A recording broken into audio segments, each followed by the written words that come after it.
Hello,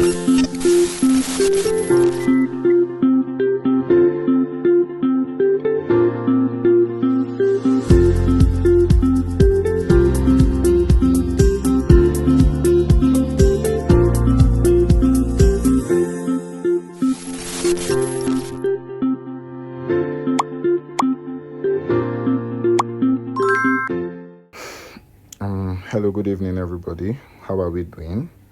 Welcome to our week 5 class of project management.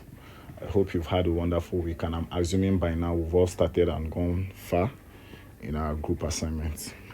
Now, quickly, we shall be treating the week 5 courses. Sorry, I did not have it outlined. I had someone do this slide for me, so the guy did it how he could. Anyways, our first topic we'll be treating in week 5 is resource allocation in project management, the human, financial, and material resources. Now, I wrote here that project management involves application of knowledge, skills, tools, and techniques to project activities to meet project requirements. Among the most critical components of project management is resource allocation, which involves assigning and managing various resources to include human, financial, and material, so that the project is executed efficiently and within its constraints. Now, resource allocation is essentially because resources are often limited, and misallocation can result in budget overrun, missed deadline, and reduced quality, or even project failure. So it's just proper allocation of resource just ensures that the right amount of money, the right amount of manpower, the right amount of equipment is channeled and used effectively for maximum results. Now let's go forward. Human resource allocation in project management. Now, as it implies, the human resource just refers to all the individuals involved in a project. That's the project managers, the team members, the consultants, the stakeholders, the support staff, as written here. Now, managing human resource means ensuring that the right people with the right skills are assigned to the right tasks, that the task members are assigned to their specific tasks, that everybody roles are defined in the resources. Now, what are the key aspects of resource allocation, of human resource allocation? Now, we have the human resource planning. Now, before allocation begins, the project manager must develop a human resource management plan, which outlines 1, the roles and responsibilities, the organizational chart, the staffing management plan, and the resource calendars. Now, these are just basic things that every project manager must outline. He must define the roles and responsibility of everybody involved in a project. How many tax members am I needing? Am I needing 10 tax members? What are the 10 of them doing? Now, the organizational chart. Now, that's use a school for an example. We start from the principal to the vice principal to the heads of departments and stuff. You have to define the leaders, probably from you, the project manager, to probably your team lead, to your project follow-up, to your human resource. I don't know. Depending on the kind of project, I would use a construction project, for example, coming soon. So you just define your organization chart, your management plan, and your resource calendar. Now, number 2, we have the team acquisition. Now, I wrote here that this involves recruiting the right personnel, either internally or externally, to fill the identified roles, depending on the project scope.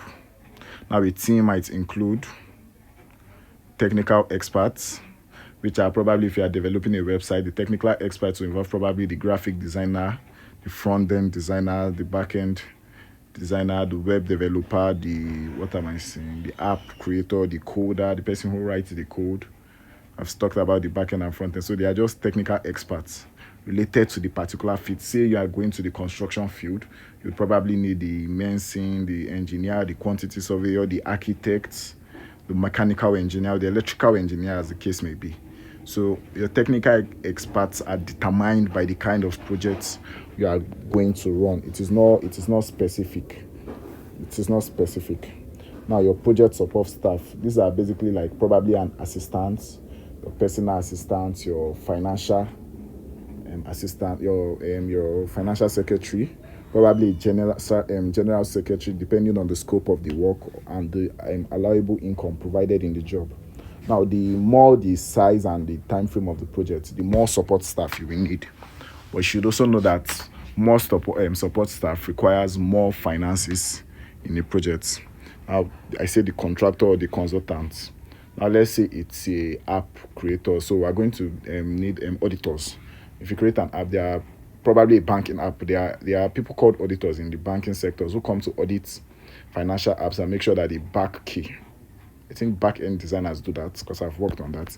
You have to invite them. You have to invite cyber security as external consultants to check. Okay, is this app as safe as I want it to be?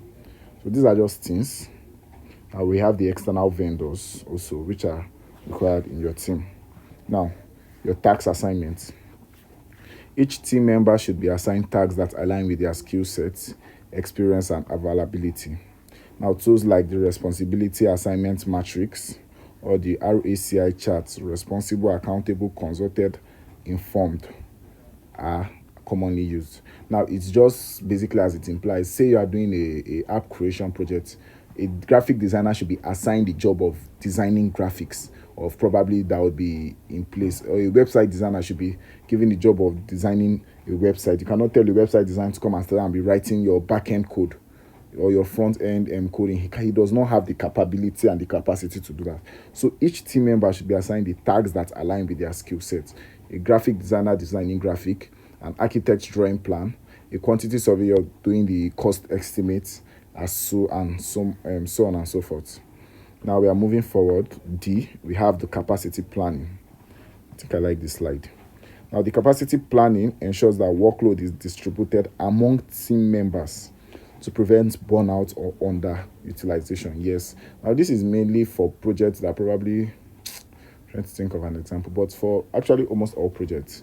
So you don't overwork one person. Say you have 10 team members in your projects as part of your team. You're in a project you're supposed to do. You're supposed to make sure that the role are balanced.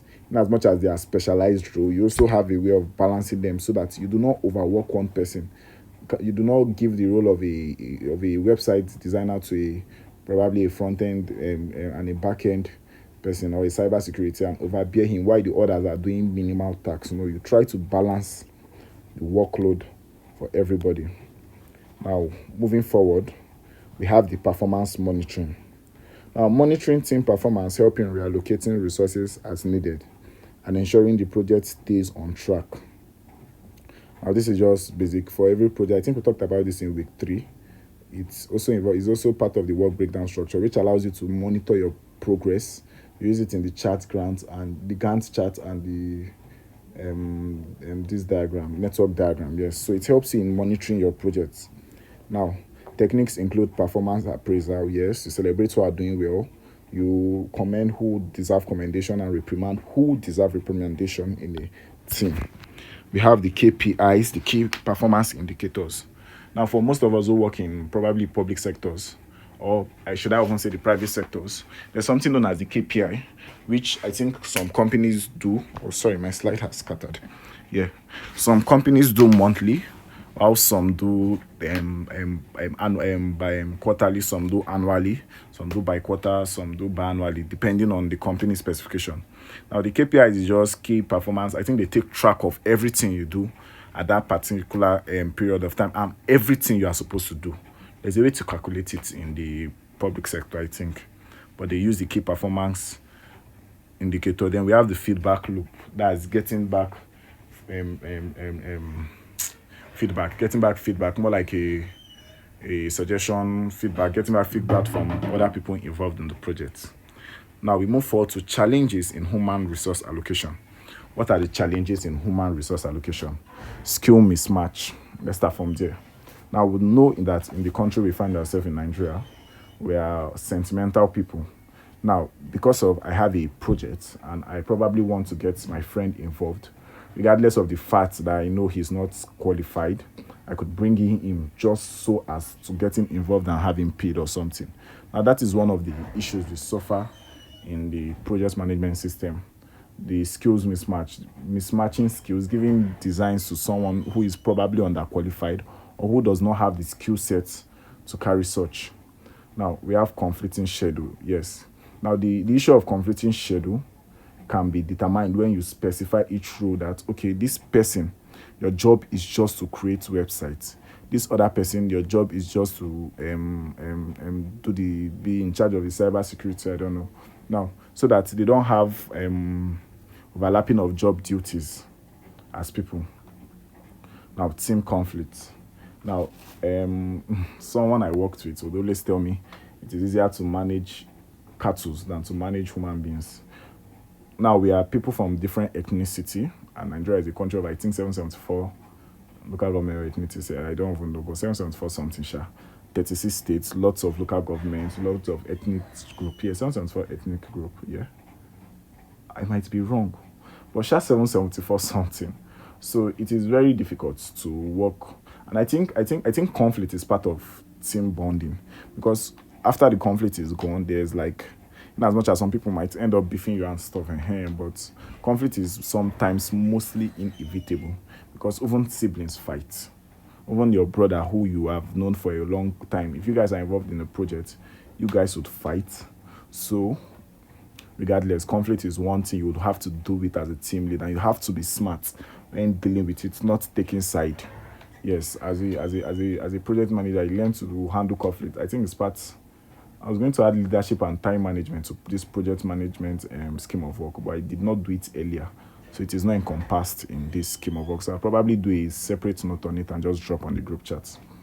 Now, we have the resistance to change. Yeah, some people are just adamant, resisting to adapt to the situations on ground. Some people are like that. And finally, we have the high turnover rate.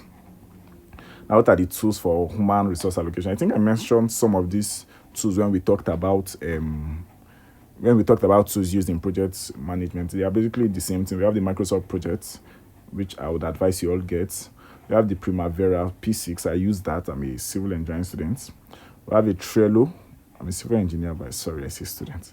We have a Trello/Asana for smaller teams and smaller projects. Yes. We have the HR information system.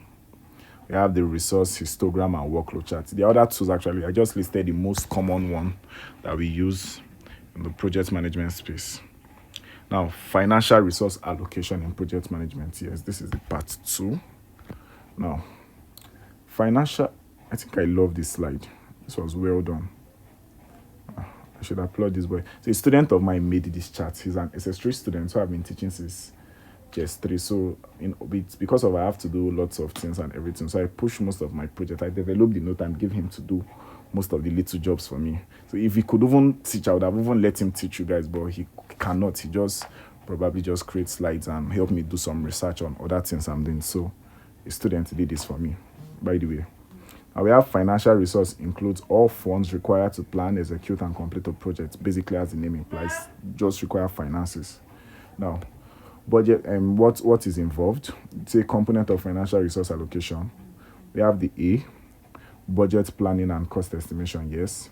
Now this step is to estimate cost accurately for each work package or activity in the work breakdown structure. Now the key cost elements include, number 1, the labor.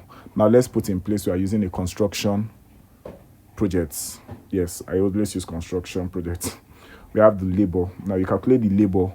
Probably what would it cost your architect to do this? What would it cost your engineer to do this? What would it cost your quantity surveyor to do a particular job? Now that's the labor, the money you pay them. Now we have the material. Yes, of course, the basics. Same construction, the materials you use in construction, we have cement, we have stone. So how much would it cost you to buy cement? How much would it cost you to buy blocks? How much would it cost you to buy zinc per length for this structure? Then we have the equipment. Yes. Now for every project, or for most projects, let me still go back to the construction. You shall be needing to probably hire equipment or buy equipment like shovel, your wheelbarrow, your what is this called? Your grader, probably your bulldozer and other equipment like that. So you factor in your equipment costs. Factor in your equipment cost in your project. Now next we have the overhead. Yes, the overhead is where you're coming. The overhead is more like your profit. Now overhead in construction is usually 25% of the original cost. So if you've added in construction, I'm not giving general, I'm just telling you, So if you got probably your labor was 10,000, your material was 10,000, your equipment was 10,000 too. That's 30,000. Yeah. So your 25% is about 10, 10, 10. That's about 10, 10, 10. 9, 9. That's about 7,500. That's 25% of 30,000. So that will be your overhead in construction. Is a standard fee, at least 25%, depending on the complexity of the project. That's what they teach. I think they taught me in my final year or something. So that's your 7,500. So you add it to your 30,000. That's 37,500. So that probably will be the bill you present. So your overhead is usually the profit, your take home, after considering. Okay, no, your overhead should cover just your overhead, your profit, I think. The other one does not. No, okay, that does not work here. Now your contingencies. Now, contingency, as the name implies, are probably unforeseen circumstances, since you cannot plan for, since you cannot account for. It is always stated and added in a project. Now I'm going back to this construction because I work in that field and I'm so much involved in it. Now for every project you are doing, there are always provision for contingencies, for unforeseen circumstances, and it is discussed and terms are come to. Now if say at the end of the project there is no contingency, you might be required to refund the money to the client at sometimes, at most cases. But usually you just probably get to keep it for yourself and stuff. But it's always something provided, because you cannot tell that your project will run smoothly without experiencing any technicalities or glitch or something. Now the common estimation techniques, I just listed it. We have the analog. Did this boy filter this thing out? Sorry. I'll come back to that. We have the analog estimating. Please read on it. I developed a note on it. This boy did not do it. We have the analog estimating, the parametric estimating, the bottom-up estimating, and the three-point estimating. Yeah, so these are just basically the I think bottom-up deals with overhead, profits. If you read on them, you'll get it then, but it should be in your week 5 note. So if I send the note, you'll also see that. I'll send the note after you've watched the video. Now, the B, cost budgeting. Now this involves aggregating the estimated cost of individual activities or work packages to establish a cost baseline. This baseline is then used to track project financial performance. This is just basically costing and estimating, just like doing basic estimation. Probably you want to buy a marketer, you want to probably, everybody now probably buy food stuff, and you just sit here and say, okay, a bag of rice can cost, let's say 30,000. A bag of beans can cost 10,000. You are just estimating. You can get to the market and a bag of rice is 26,000 or probably 27,000. So you just did a random estimate. And in estimating in project management, it is advised you estimate higher. Now, not excessively. Probably you do probably plus or minus. You add probably, if something is 27,000 at this time, do probably 28, 29,000, because you cannot account for market variation and change. So if it's lower, it is to your benefit. But if it's higher, it is safer for you, so you don't get to go back to the particular client and say, okay, the cost of getting a laptop as of yesterday is 1 million. Now I went to the market is 1.2 million. It is not even ethical as a person. And I'll advise, I was going to say something. I would advise for all the projects I've drafted here, all the tender documents I've done, I've always added this price is subject to change depending on time of commencement and market price. Now, most times you can submit a budget for a project and don't even get reply to probably 2 months, 3 months. That's happened to me. I've had to submit the budget and had to come get reply probably a month, and the client will want to work with the price. So you'd have to state it there so that they would understand that this price is subject to change, because a bag of rice can be 30,000 today and be 35,000 next month. You cannot tell, and you cannot work with a rate of 30,000 that was last month's own. I do hope you guys are getting me. Now, where are we? Oh, I can actually play this. Oh, yeah. Now we have the cost control. Now the project management monitor projects expenditures using techniques like, yes, these are just some basic techniques used. We have the end value management, the cost performance index. This guy did not explain that. The budget at completion, yeah, and forecasting techniques. I would send the notes on those. I don't know why it's not on this slide. Now D, the funding requirement and disbursements. Now funds may be disbursed in phases or tranches depending on the project milestone. Now, project managers must align the funding schedule with the project schedule to avoid delay. Yes. Now, some let's use construction, probably building a house again, as key focus. Now, some clients might say they want to pay phase by phase, probably at the DPC level, the dam proof level. They would say they'll pay you the money for that. So when you are done, they could see the progress of the work. So they tell you when you get to the lintel level, they would pay again. After the lintel level, okay, they've seen this. Yeah, it's time to roof. They'll pay for the roof. It's time to render the house. They'll pay for the rendering. It's time to do your screeding and finishes and windows and door schedule. They'll pay for that. So some clients can be so like that. They can want to pay stage by stage, or some can be want to pay once and just get it done with. Yes, that's for that. Now we are down to financial allocation throughout the project life cycle. So number one, we have the sorry. We have the initiation. Come in. Sorry. How do I stop this?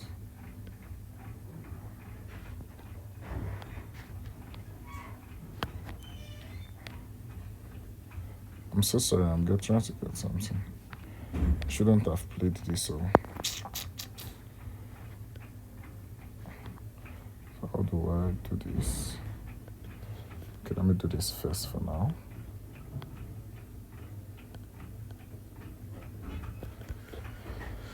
Regardless, let's go.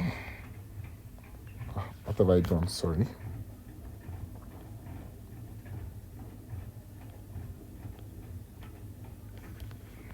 Okay, so here. Component of financial. So the initiation, the conception and development phase, the feasibility and preliminary studies. I don't know how this thing jumped, but I'll get it and send. Now we are down to the material resource allocation in project management. Now the material resource refers to all the physical items, like probably the materials. Probably in construction we have the sand, the cement, and every other things used in project execution. Now this includes raw materials, tools, equipment, and technologies. Now effective material resource allocation ensures that the right items are available in the right quantity and condition at the right time. Now we have the component of material resource management. We have A, the material requirement planning, MRP. Now it determines one, what materials are required. Yes, at the initiation stage, you have to determine what materials is required in this project I'm about to commence. If back to my construction example, if you are constructing a house, what material would I be needing? Sand, cement, stone, iron doors, windows, aluminium windows, roofing sheets, woods for roofing, noggins, and stuff like that. Number two, it's itemized when they are needed.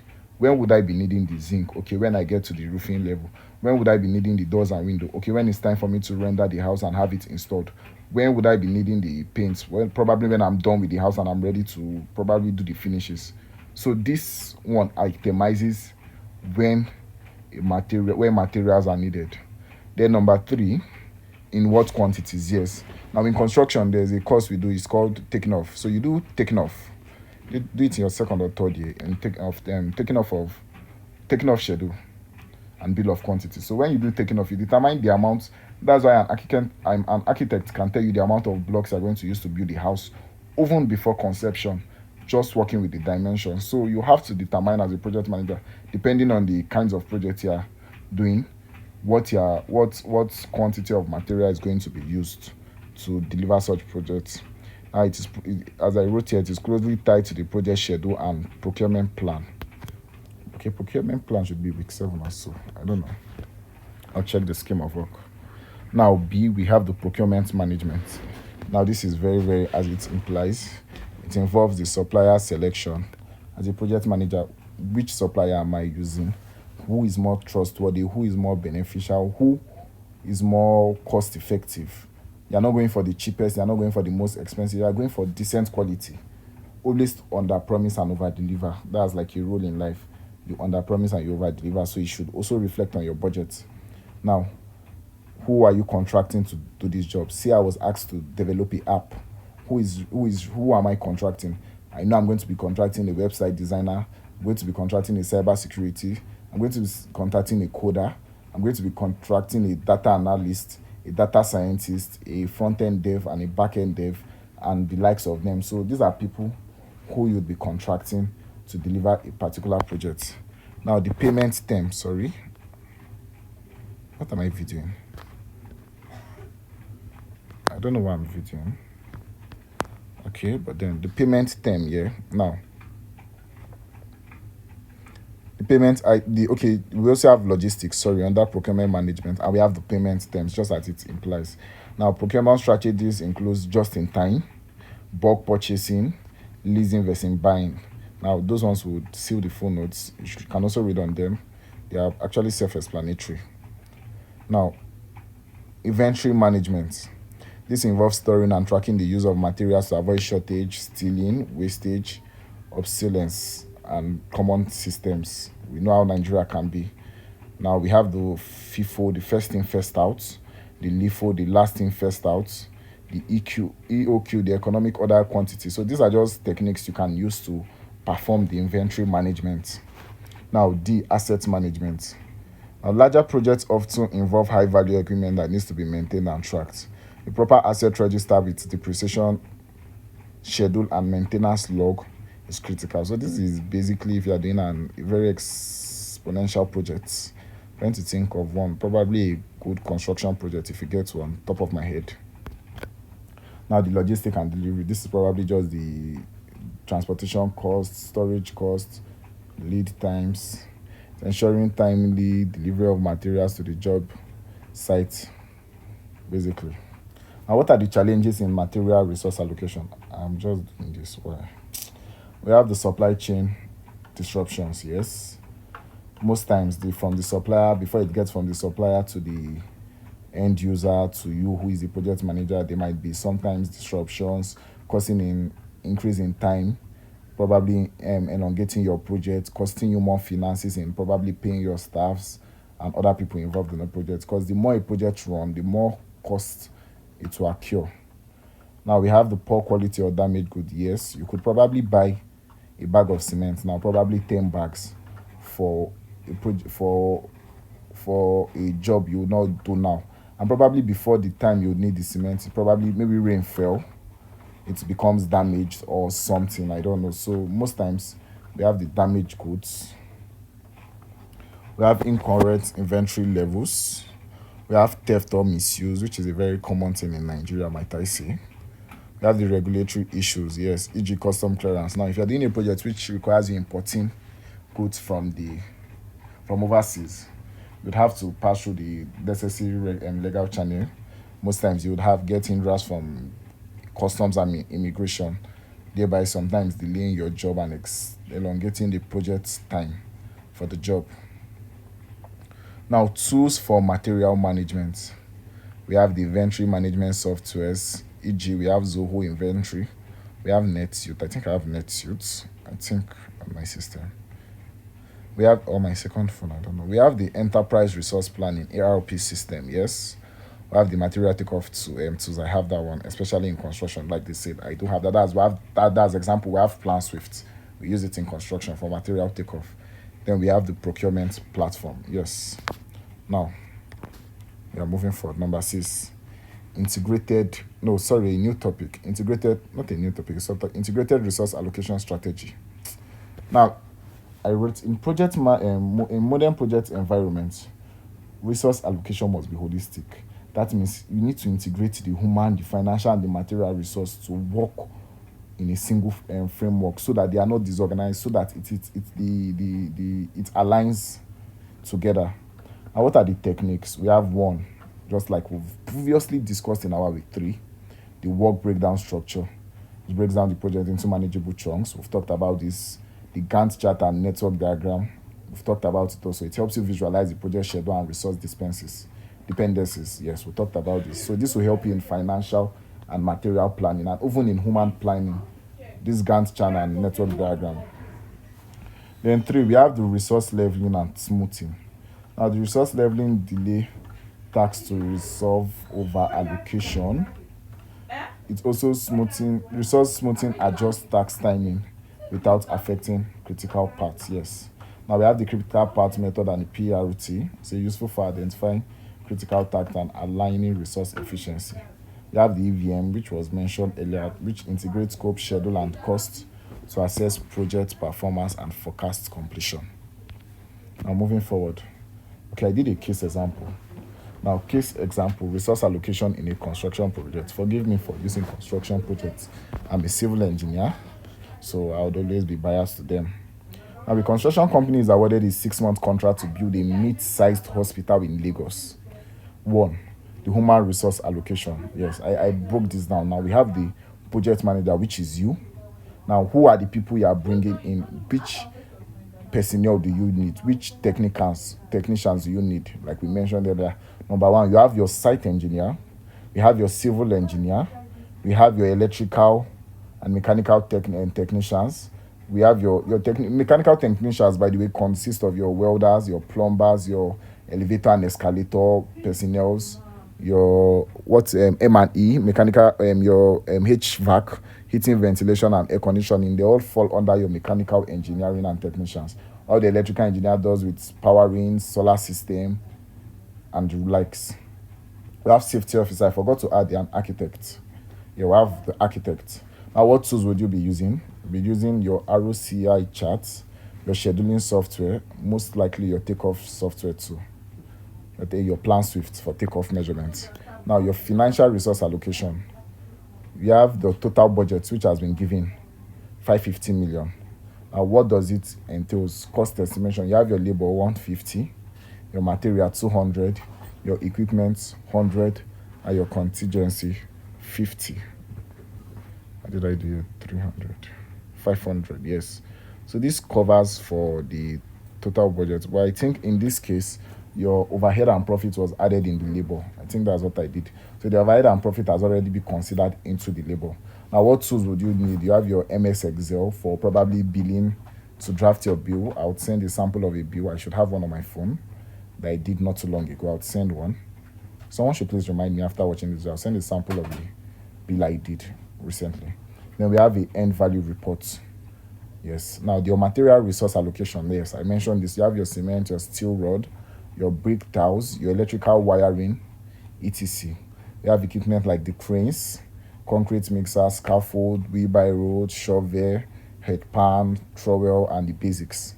Now, what strategy would you use? Stage procurement to reduce storage needs.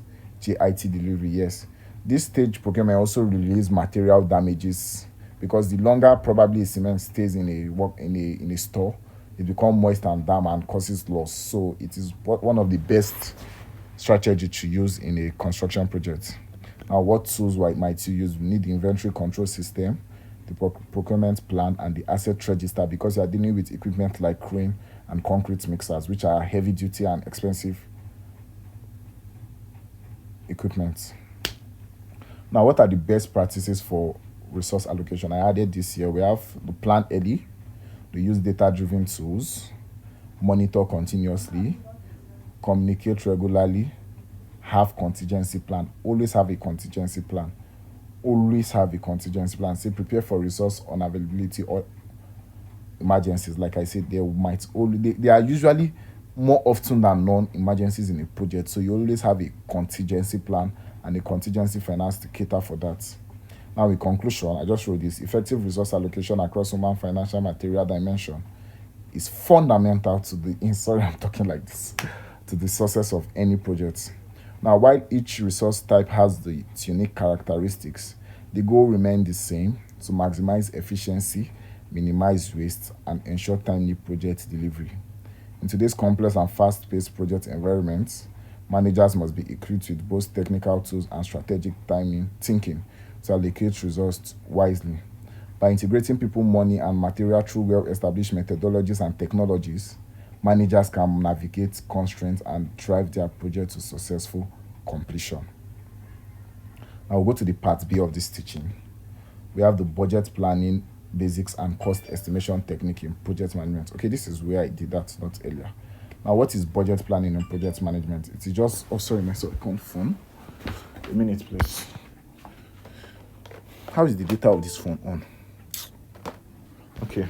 Now, budget planning is the process of determining the total funds, just as the name implies. It's just knowing how much is needed to complete a project successfully. Now, it involves estimating cost, developing a cost baseline, and identifying the funding requirements through the project life cycle. The project budget includes all the costs associated with the project. We have the direct costs, the labor and material, indirect costs, overhead, utilities, contingency reserve, more very necessary, the management reserve for unforeseen risk. Now, we have the budget planning process. We have the key step. We have number one, you define the project scope. We talked about this in week one. Number two, you estimate costs for each task or work package explained in detail below. Number three, aggregate cost. Add up the estimated cost of all the activities or work package to determine the overall budget. Number four, you create the cost baseline, which simply means develop a time-phased budget called the cost baseline, which serve as a benchmark to monitor and control costs. Number five, you determine funding requirements, analyze when funds are needed stage by stage, and prepare a funding schedule to ensure the project has access to capital at each phase. Yes, you ensure that a project is funded at each phase, because one phase of a project affects the next phase. Number six, we have monitor and control budgets. Use tools like end value management, EVM, and variance analysis to track actual versus planned expenditure. Now, what are the common? I'm almost done. I serious. What are the common cost estimation technique? Okay, this is where I explained it. Oh, my bad. I know I explained it earlier, so I'm very surprised. I'm just thank God I saw it. We have the analog estimating, which I listed before. So it uses historical data from similar past projects. Now, in construction, there's what is called a cost library. If you do tendering and estimation for any construction person here, they tell you a cost library can be digital or analog. Now, the analog is probably the historical data, the library, the big book you walk around with, which you do. Now, advantages: quick and low cost, so good for early phases. But the disadvantage is more. It is less accurate because it is historical, and updating it requires rewriting and rebuying of new editions of book, which is mostly not even cost effective. And we have number two, relies on similarity and expert judgment. I give an example for each. Now, this one I say the last school building costs $500,000. This one is similar, so we estimate $520, adjusting for estimation. This is just basic and simple. We have number two, the parametric estimating. It uses statistical relationship between historical data and variables. I'm so sorry, I'm talking fast. I have to finish up. Okay. Now we have formula. There's a formula for this. Now it is the cost, which equals to the quantity plus rate, unit cost. There's the advantages and disadvantages. Now number two, we have the bottom up estimating. Estimate each work package and activity and sum for the total. This is the one I mainly use, but it is better and easier for you. Now it is most accurate. I should send that. I'll send it. Okay. After you guys watch this video, please someone should remind me if you guys even get to this part, and I'll send it to you. It is most accurate, detailed, and traceable. Now it is time consuming and requires a full scope and work breakdown structure, but it is better, and it is one which I advise because it is more effective. We have the 3-point estimating system: the optimistic, most likely pessimistic. There's a formula for calculating it: the O plus 4M plus P, all divided by 6. Yes. We have the expert judgment, reserve analysis, and vendors bid analysis. So you guys can watch and read on it. Now, in conclusion, we're concluding. Budget planning and cost estimation are foundational to successful project management. They influence nearly every aspect of project decision making, from scheduling to procurement to stakeholders communication. Now, by mastering estimation techniques like bottom-up, analog, parametric, and 3-point methods, and applied structural budget planning processes, project managers can deliver projects and meet scope on time within budget. Now we've come, I think, to the end of the slideshow. Now, hope you enjoy it and probably have a nice week, and see you in our next class. Thank you.